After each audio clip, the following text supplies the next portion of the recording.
Welcome to the vlog. ಇವತ್ತು ನಾವು ಶಂಕರಪಾಳೆ ಹೇಗೆ ಮಾಡೋದು ಅಂತ ನೋಡೋಣ. ಅದಕ್ಕೂ ಮುಂಚೆ please support the my channel and subscribe the channel.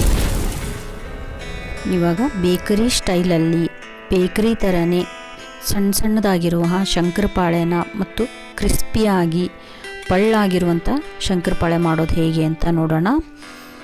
ಇದಕ್ಕೆ ನಾನು ಅರ್ಧ ಕಪ್ ಆಗುವಷ್ಟು ಹಾಲು, ಅರ್ಧ ಕಪ್ ಆಗುವಷ್ಟು ಸಕ್ಕರೆ, ಇದು ಸಕ್ಕರೆ ಕರಗುವವರೆಗೆ ಚೆನ್ನಾಗಿ ಕಲಿಸ್ಕೋಬೇಕು. ನಂತರ ಇದಕ್ಕೆ ಅರ್ಧ ಕಪ್ ಆಗುವಷ್ಟು ಮನೆಯಲ್ಲೇ ರೆಡಿಯಾಗಿರುವಂತಹ ಫ್ರೆಶ್ ತುಪ್ಪನ ಹಾಕ್ಕೊಂಡಿದ್ದೀನಿ. ಮತ್ತು ಇದು ತಣ್ಣಗಾಗಕ್ಕೆ ಬಿಡೋಣ. ಅಷ್ಟರಲ್ಲಿ 1.5 ಕಪ್ ಆಗುವಷ್ಟು ಗೋಧಿ ಹಿಟ್ಟು, 2 ಸ್ಪೂನಷ್ಟು ಚಿರೋಟಿ ರವೆ ಸ್ವಲ್ಪ ಉಪ್ಪು ರುಚಿಗೆ ತಕ್ಕಷ್ಟು ಹಾಕಿ, ಇದು ತಣ್ಣಗಾಗಿದೆ ಹಾಲಿಂದು ಮಿಶ್ರಣ, ಅದನ್ನು ಹಾಕಿ ಇದನ್ನು ಪೂರಿ ಹಿಟ್ಟಿನ ಥರ ಗಟ್ಟಿಯಾಗಿ ನಾದ್ಕೋಬೇಕು. ಈ ಥರ ಇರಬೇಕು. ನಂತರ ನಾವು ಇದನ್ನೇನು ಇಡೋದೇನು ಬೇಡ, ಹಾಗೆ ಲಟ್ಟಿಸ್ಕೊಂಡ್ಬಿಟ್ರೆ ಆಯಿತು. ಇವಾಗ ನಾನು 2 ಪಾರ್ಟ್ ಮಾಡ್ಕೊಳ್ತಾ ಇದ್ದೀನಿ. ಚಪಾತಿ ಥರ ಲಟ್ಟಿಸ್ಕೋಬೇಕು, ಆದರೆ ಚಪಾತಿಯಷ್ಟು ತಿಳುವಲ್ಲ, ಸ್ವಲ್ಪ ದಪ್ಪ ಬರಬೇಕು. ಶಂಕರಪಾಳೆ ಹೇಗೆ ದಪ್ಪ ಇರುತ್ತಲ್ಲ ಆ ಸೈಜಲ್ಲಿ ಇದನ್ನು ಲಟ್ಟಿಸ್ಕೋಬೇಕು. ಇದು ತುಪ್ಪ ಆಮೇಲೆ ಗಟ್ಟಿ ಇರೋದ್ರಿಂದ ಎಡ್ಜಸ್ ಎಲ್ಲ ಸ್ವಲ್ಪ ಬಿಟ್ಕೊಂಡಂಗೆ ಆಗುತ್ತೆ. ಅದನ್ನು ನಾವು ಕರೆಕ್ಟಾಗಿ ಕೈಯಿಂದ ಸೆಟ್ ಮಾಡ್ಕೋಬೇಕು, ಪ್ರೆಸ್ ಮಾಡಿ. ಈ ಥರ ನಾನು ಸ್ಕ್ವಯರ್ ಶೇಪಲ್ಲಿ ಹಿಟ್ಟನ್ನು ಲಟ್ಟಿಸ್ಕೊಂಡಿದ್ದೀನಿ.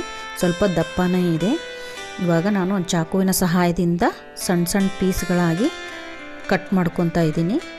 ಯಾವ ಥರ ಬೇಕ್ರಿಲಿ ಸಣ್ಣ ಸಣ್ಣ ಪೀಸ್ಗಳು ಇರುತ್ತಲ್ಲ ಶಂಕರಪಾಳೆದು, ಆ ಥರ ನಾನು ಸಣ್ಣ ಪೀಸ್ಗಳಾಗಿ ಮಾಡ್ಕೊತಾ ಇದ್ದೀನಿ. ಬೇಕಂದರೆ ದೊಡ್ಡ ದೊಡ್ಡ ರೆಕ್ಟ್ಯಾಂಗಲ್ ಶೇಪಲ್ಲಿ, ದೊಡ್ಡ ಸೈಜಲ್ಲಿ, ಡೈಮಂಡ್ ಶೇಪಲ್ಲಿ, ಈ ಥರ ಯಾವ ಶೇಪ್ ಬೇಕು ನಿಮಗೆ ಇಷ್ಟವಾದದ್ದು ಆ ಶೇಪಲ್ಲಿ ಕಟ್ ಮಾಡಿಕೊಂಡ್ರೆ ಆಯಿತು. ಇವಾಗ ನೋಡಿ ಈ ಥರ ಸೈಜ್ ಇದೆ, ದಪ್ಪ ಇದೆ ಸ್ವಲ್ಪ.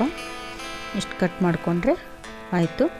ಇವಾಗ ಎಣ್ಣೆ ಕಾಯಕ್ಕಿಟ್ಟಿದ್ದೀನಿ. ಇದು ತುಪ್ಪ ಹಾಕಿರೋದ್ರಿಂದ ಇದೇನು ಅಂಟ್ಕೊಳ್ಳೋದಿಲ್ಲ ಒಂದ್ರ ಮೇಲೊಂದು ಹಾಕಿದ್ರೂ.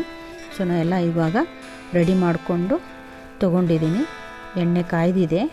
ಇವಾಗ ಸ್ವಲ್ಪ ಸ್ವಲ್ಪ ಹಾಕಬೇಕು. ಎಣ್ಣೆಯಲ್ಲಿ ಹಾಕಿ ಮೀಡಿಯಮ್ ಫ್ಲೇಮಲ್ಲಿ ಇರಲಿ.